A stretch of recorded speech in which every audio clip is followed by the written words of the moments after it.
Good afternoon, good evening, and maybe even good morning to everybody out there. My name is Susan Ady. I'm the president of the American Polar Society, and I am here today with a good friend of mine to present from Longyearbyen, Svalbard.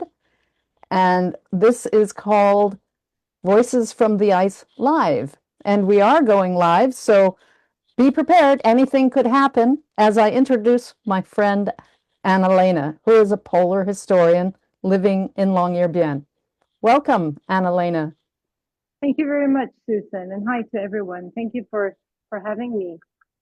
If you're out there and you are listening, please give us a like or send us a comment or even a question, because behind the scenes, we have our technical wizard, Seth Pilgrim, who is helping us out. So you might hear from him throughout this presentation as well.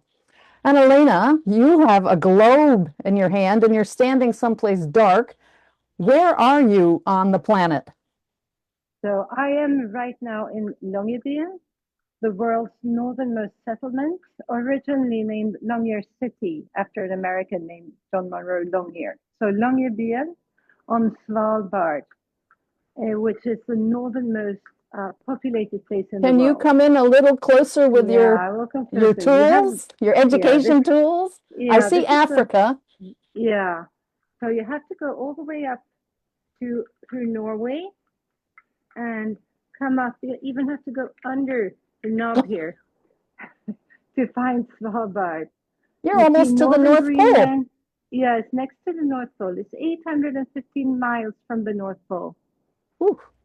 And yeah, so this is where I am right now. I'm on top of the world. You are on top of the world. Yeah, Congratulations. thank And I you. would hazard a guess there's not many people on top of the world this time of year. That's correct. We are around 2,600 who live here in Longyearbyen, and on Svalbard, totally around 3,000 persons. Oh my So yeah, goodness. we're quite rare. So Svalbard is an archipelago north of Norway, and I heard you speaking Norwegian a few minutes ago. So you're going to have to fill us in on that. But so it's a Svalbard. I'm sorry, Svalbard used to be called Spitsbergen, but it's actually the word Svalbard covers the entire archipelago, correct? That is correct. Yeah. And it's really not Norway. It's something complicated, isn't it? Well, it depends on how interested you are in polar history, how complicated you find Well, it. you're a polar historian, so that's why we Yeah. invited you here. Yeah. Um, Thank you. Can Yeah. you share with us a little bit about I believe it's called the Svalbard Treaty? Exactly. So Spitsbergen, or the archipelago here, was unknown until 1596, when it was discovered by Willem Barents, the Dutch sailor. And he called it Spitsbergen because of the very peaked mountains. Spitz is peak. Peak is Spitz in Dutch. And it was no man's land. No one claimed the land here until 1918, when Norway was given the right to govern Svalbard through negotiations after the First World War. And then it was signed a treaty, the Svalbard Treaty, and that treaty gives Norway the right to govern Svalbard. One of the first things Norway did was to change the name from Spitsbergen into Svalbard, which is a more Norwegian sounding name. It's from the Icelandic sagas. And the Svalbard Treaty says that Svalbard is part of the Kingdom of Norway, but it is also a treaty area where now I think it's 44 countries that have signed the Svalbard Treaty, might be 45. Things are happening quickly at this time. So all the countries that have signed the treaty have equal rights to access to the archipelago as Norwegians. So it's not the countries, but the citizens of treaty countries can come here and do business or stay here as just as Norwegians. So there are not all Norwegian laws and rules that apply here. That would be too complicated. So it's kind of a quite unique place in the world, actually. Anyone can come here without visa or without visa or working permits and stay here and work here as long as they are treaty members.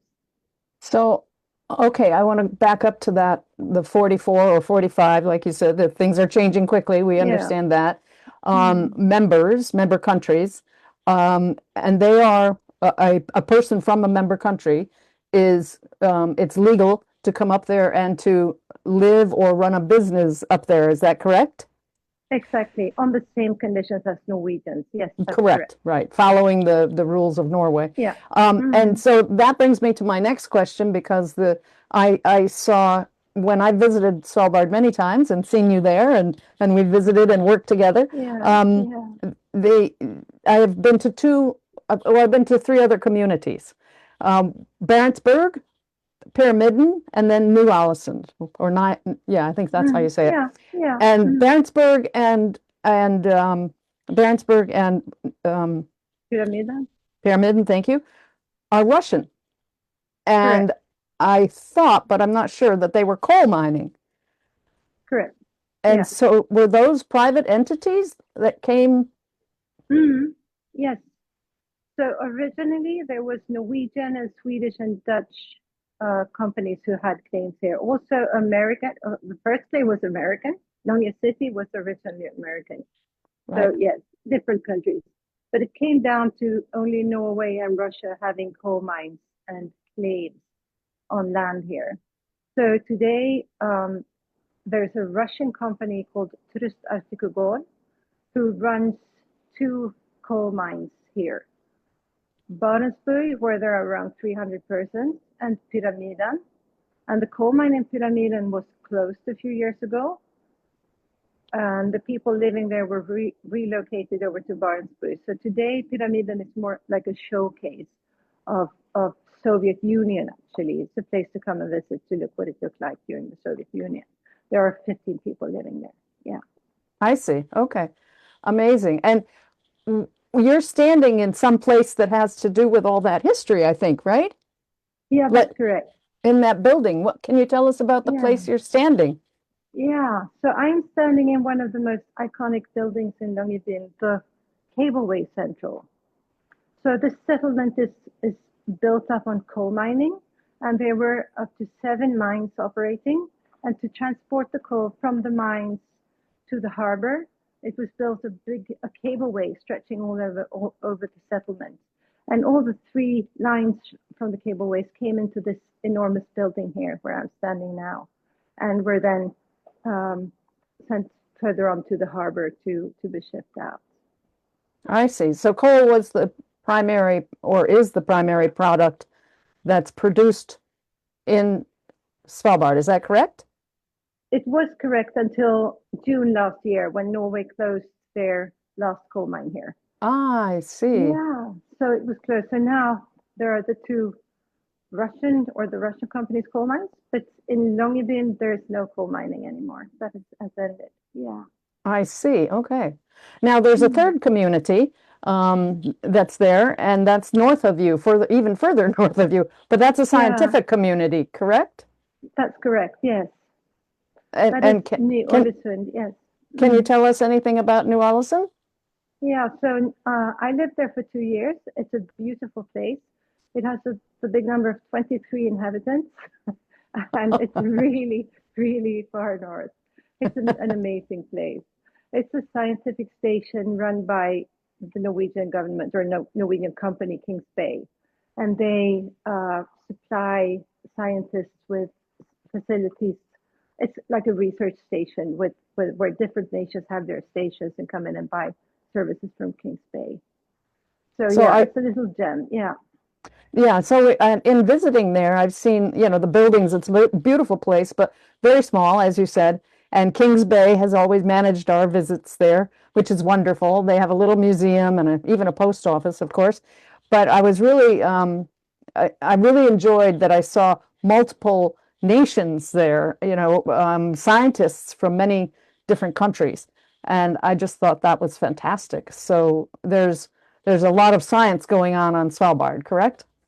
that it is correct, and it's like long term series of research and scientists from I don't know how many countries and stations from many countries. So It's a very yeah. Mm. Am I correct Correct. in thinking then that that is the Norsk Polar Institute when you keep relying back to Norwegian working together with other countries in the terms of the science, not in terms of Yes. the treaty, Mm. but the Yeah. science. So that's the That is Norsk correct. Polar Institute, which I think is located in Tromsø. Is that correct? That's correct. Yeah, that is So correct. And they have departments in Longyearbyen and in Ny-Ålesund as well. Yeah. Mm. understood. Okay, great. So you have scientists, you used to have coal miners, and then you have a bunch Yeah. of other people. Um, Yeah. I know Mm. there's a hospital, there's a school, there's school teachers. It's a regular community, but it It sure is. is far north. And you have connections by airplane, right? That is correct. We have flights to mainland Norway almost daily throughout the year. Yeah. Yeah. Well, that makes good sense, of course. And I know I had a Yeah. friend, a mutual friend of ours, who was a doctor in your hospital for a while, and I think she was there for 9 months and then went away and came back for another 9 months. Yeah. And so there's Yeah. a whole organizational plan about how to It is. survive in Longyearbyen. And I was It so is thrilled definitely. to Yeah. see Filipinos there as well. So yeah, people are coming from all over the world and making Longyearbyen their home, I guess. That is that is really true. It's a very international and very I don't know how to describe it, but it's so dynamic and nice to be here. We have almost 45% of the people who live in Longyearbyen are not Norwegian, and there are Oh, people from 53 countries who live here and work together. oh, that's So fantastic. yeah, it is, isn't it? The largest population group are Norwegian, and the second are Filipinos, and then comes Thai and Swedes, and then we have people from all over the world living together and working together. It's a model, I think, for the rest of us Yeah, to take a look at. Yeah, I know with yeah, the politics going on in the entire Arctic region, I think more and more people are turning their attention to what goes on there. And so I yeah, think it's wonderful that definitely. you can Mm. share with us what goes on in Yeah, Longyearbyen. And I know you yeah, raised your family there. So I think the big question that people would be very curious about is what do you do in Longyearbyen during the polar night? yeah, that's right. So the sun disappears on the 5th of October, and it's completely dark. The sun is more than 6 degrees below the horizon from end of November. There's no daylight at all. It's pitch black. And then we have the sun coming over the horizon on the other side of the mountains, but on the 12th of February. So it's pitch dark for 3 months. And what Wow. do? We socialize. We go to the gym. We drink red wine. We drink tea. We talk. And yeah, it's difficult to explain. But if you come here and you start a winter and a polar night, and you get depressed because that's what most people would do, then you leave because no one really has to live here. So then you will leave.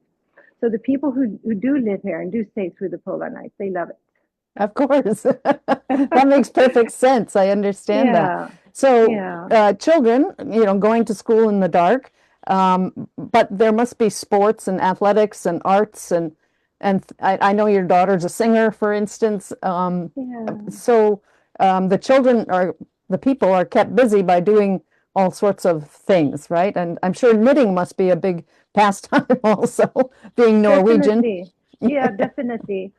Yeah. And I think the knitting we have like every Thursday, I think it is in the evening, there's like a knitting gathering where people from all nations gather and drink coffee and tea and sit knitting And together. So knit. it's almost like an Olympic game here. There you go. That, that's Yeah, good. I like it. Um, yeah. the I know that now there's quite a bit of tourism in Svalbard, and I'm curious, is there winter tourism? Yes, it is actually the number of tourists are increasing, and the season we used to have like a low season where we were just alone in our dark time and just drinking wine and tea, and but now we have tourists coming in all year, um, and they come to experience the polar night. So this is what is really unique. Most of the things that you see here, you can see other places. But to come this far north and really be in the darkness is attracting people, and it is making people come here throughout the winter. See the northern lights, of course, the auroras, and to experience what it is to be in the Arctic. And I was just going to mention the aurora, so it must be phenomenal to see It the is. aurora at lunchtime. I'm It right. I mean, is. it can happen anytime, right? In the Yeah, that's 24-hour correct. cycle. That's Yeah. correct. Yeah. And the stars, the just swinging around above your head. It is. Just, It is. yeah. So it's It- it's like it's equal to the midnight sun. So when it's full moon, the moon is up 24 hours, just circling around. And the light is magic. Everybody, you have to come here to see it. Everything is Okay. blue. It's dark, it's night, full moon. The mountains are white and like shining from inside, and it's magic. It's amazing. It Yeah, must be magic. Yeah. Total it is. magic.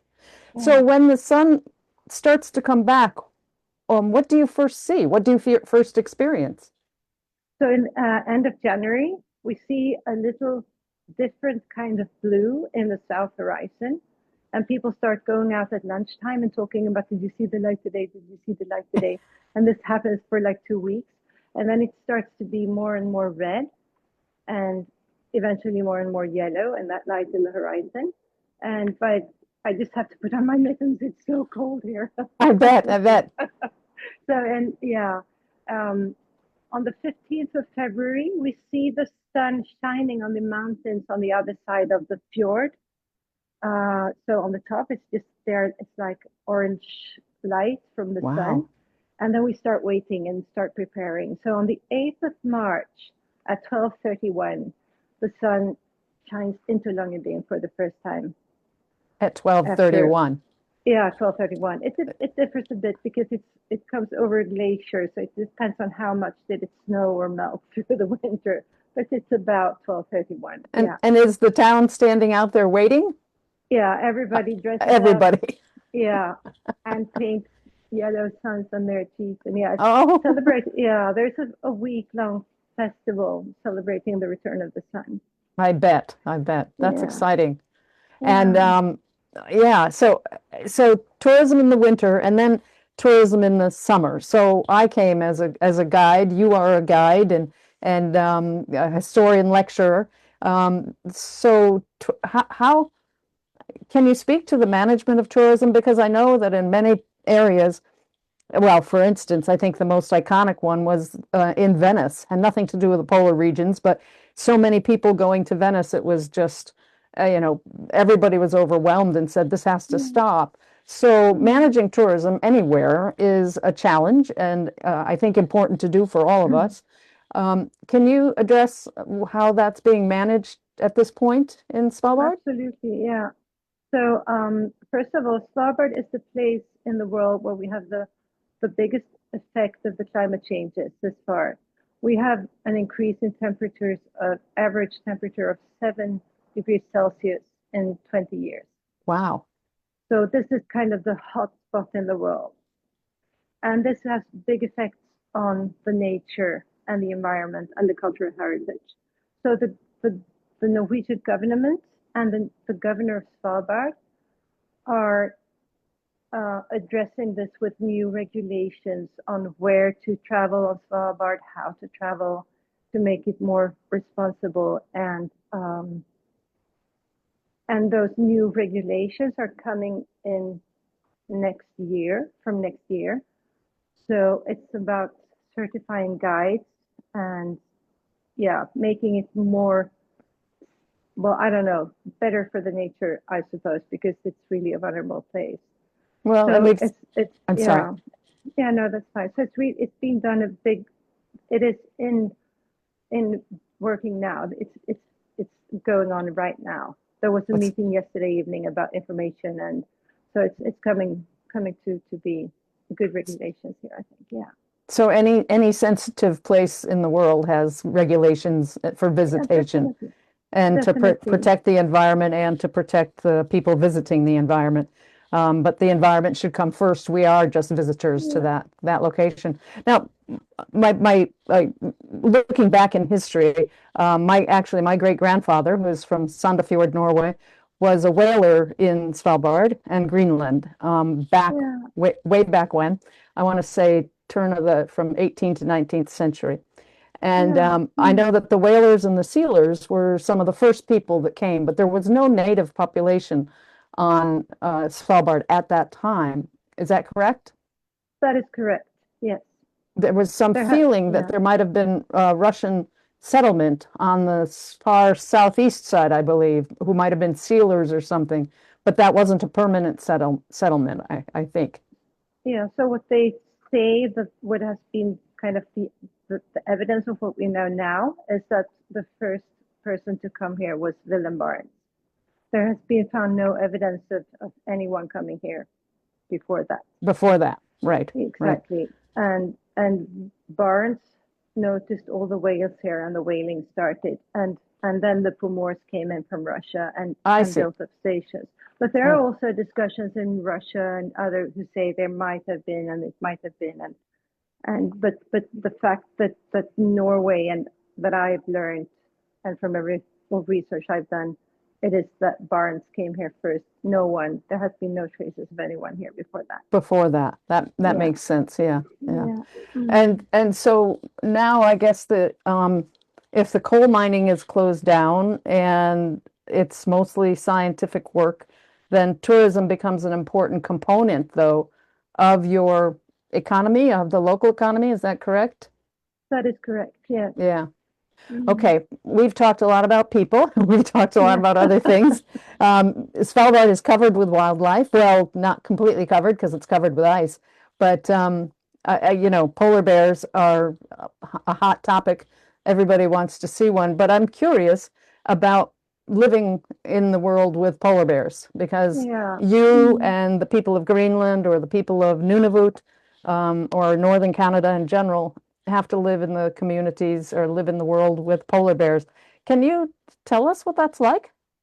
Yeah. Mm. I love polar bears. Today is International Polar Bear Day. I'm Oh, so oh, it excited. is. Happy Polar Yes, Bear it Day. is. Happy Polar Bear Day. So, living in a land where you have polar bears roaming around, you have to be alert. You have to be aware of where you are. And you have zones or areas where you are like inside of Longyearbyen. You are supposed to be safe because there are not supposed to be bears here. It happens every now and then that bears come into town, and there's no automatic warning system. So someone has to be the first one to spot the bear and call the police. And we have this card here that every Oh, household has gotten. I don't know if it's mirrored, no, but we this can is see what it. you I can do. read it. You can Yeah, see it's it, great. yeah. Thank you. Yes. So this is what you have to do if you spot a polar bear, because there was an incident with a person spotting a bear and filming it and putting it on Facebook instead of calling the police. After That's that, we got these cards. not very So helpful. yeah, no. Right. Yeah. Um, but when that is said, we have if you go outside of town, you need to be prepared to meet a polar bear, and you need to be aware of what you should do. You need to bring scaring devices like flare guns or other pans and casseroles is very efficient if you're on a cabin, for example. And you have to be carrying a rifle or a rifle in case you come to confrontation. So you have to be aware. That is the most important thing. Be aware and be alert. And if you spot the bear, go away. Well, that makes all good sense. And having worked for many years in the Arctic, those are practices that we take on. And I remember having to say to somebody, in fact, stepping in front of his camera and saying, "Now is not the time for pictures. Now is the time to back up. We need to get out of Exactly. this bear's pathway." Yeah. And it's just using logic, I guess, is quite important because Yeah.